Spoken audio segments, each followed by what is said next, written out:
Good morning students. आज हम class 10th के इम्पॉर्टेंट टॉपिक करेंगे शांत एवं अशांत आवर्ती दशमलव निरूपण। Students, today we will be doing important topic of class 10th terminating and non-terminating repeating decimal expansion. Rational numbers have terminating or non-terminating repeating decimal expansion. परिमेय संख्याओं का दशमलव प्रसार शांत या अशांत आवर्ती होता है। परिमेय संख्या p/q में हर के अभाज्य गुणनखंड में यदि 2 और 5 2 या 5 हों तो शांत दशमलव प्रसार होगा, अन्यथा अशांत आवर्ती दशमलव प्रसार। बच्चों, यदि कोई हमारे पास संख्या है p/q, अगर हम q के अभाज्य गुणनखंड करें और उसमें सिर्फ 2 आए, सिर्फ 5 आए या 2 और 5 दोनों आए, उस केस में दशमलव प्रसार शांत होगा। अगर 2 और 5 के अलावा कोई तीसरी संख्या आती है तो उस केस में दशमलव प्रसार अशांत आवर्ती होगा। Students, if we have a rational number p/q and on finding the prime factors of the denominator, we find only 2, only 5 or 2 and 5 both, then it is terminating decimal expansion, otherwise it is non-terminating repeating decimal expansions. Students, we have to find the prime factors of q. If the factors are only 2, only 5 or 2 and 5 both, then the decimal expansion will be terminating, otherwise it will be non-terminating repeating decimal expansion. इस topic को समझने के लिए हम कुछ examples करेंगे जिससे आपको और अच्छे से समझ में आ जाएगा।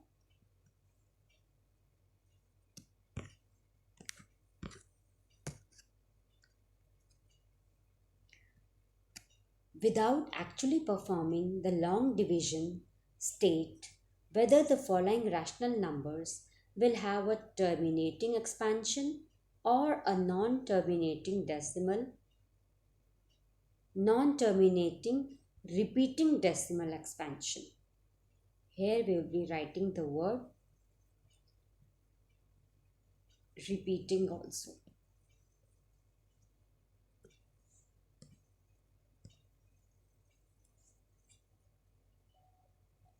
बिना लंबी विभाजन प्रक्रिया किए बताइए कि निम्नलिखित परिमेय संख्याओं का दशमलव प्रसार शांत या अशांत आवर्ती है।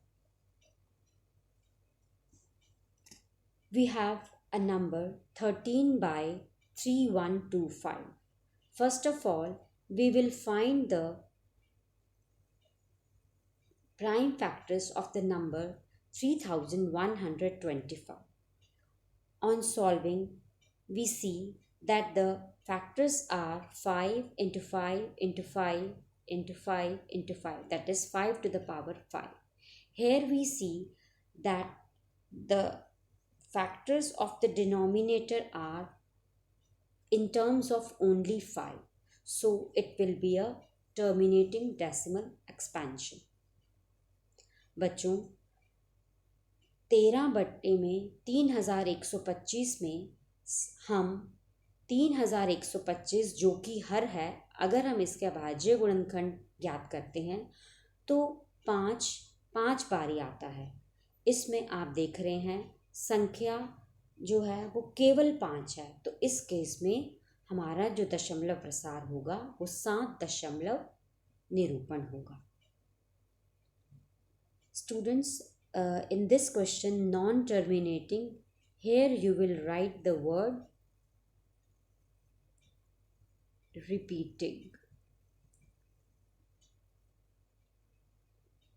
PEA. Okay, I'll write it again for you, REPEATING. E-A-T-I-N-G. Non-terminating, you have to write here repeating also.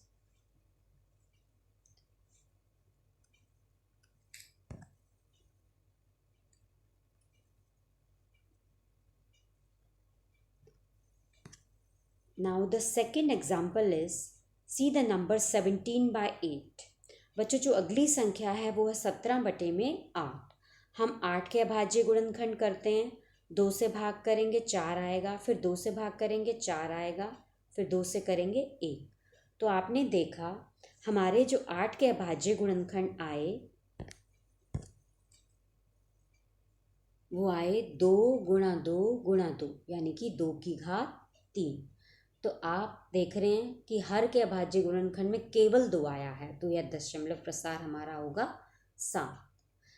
See students, here the denominator has only 2 as its factors, so the decimal expansion will be terminating decimal expansion. बच्चों easy तरीका जो समझने का ये है, जो भी हमें संख्या दे रखी है उसके हर के गुणनखंड करिए, फैक्टर्स निकालेंगे. अगर वो 2, 5 दोनों आए या केवल 2 और केवल 5 आए तो इस केस में हमारा 7 दशमलव निरूपण होगा, यानी कि टर्मिनेटिंग डेसिमल एक्सपेंशन होगा. और अगर 2 और 5 के अलावा कोई तीसरी संख्या आती है उस केस में हमारा अशांत आवर्ती दशमलव निरूपण होगा या non terminating repeating decimal expansion होगा. अब हम तीसरा एग्जाम्पल करेंगे, वो है 64/455. 455 के हम अभाज्य गुणनखंड करते हैं. पहले 5 से विभाजित करेंगे 91 आएगा, फिर 7 से करेंगे 13 आएगा, फिर 13 से करेंगे 1 आएगा. तो आपने देखा हमारे हर के अभाज्य गुणनखंड आए 5, 7 और 13. अब इसमें 2 और 5 के अलावा भी हमारे पास 2 संख्या हैं, वो है 7 और 13. तो इस केस में हमारा जो दशमलव प्रसार होगा वो होगा अशांत आवर्ती दशमलव निरूपण. अशांत आवर्ती दशमलव निरूपण को हम non terminating repeating decimal expansion कहते हैं. अब फोर्थ एग्जाम्पल देखेंगे, वो है 35/50. तो 50 के आप अभाज्य गुणनखंड करेंगे, वो आया 5, 5 और 2. We will find the prime factors of 50. They come out to be 5 into 5 into 2. That is 5 square into 2. So it has both 2 and 5. So decimal expansion will be terminating, या हम इसको बोलते हैं 7 दशमलव प्रसार. आई होप बच्चों आपको 7 दशमलव प्रसार और अशांत आवर्ती दशमलव प्रसार के बारे में पता चल चुका होगा. Students, I hope you have come to know about the terminating decimal expansion and the non-terminating repeating decimal expansion. मैंने आपको अभ्यास के लिए कुछ प्रश्न दिए हैं, उनको आप अपनी बेटा कॉपी में करेंगे और अगर कोई आपको प्रॉब्लम आती है then you may contact me. Okay, thank you बेटा.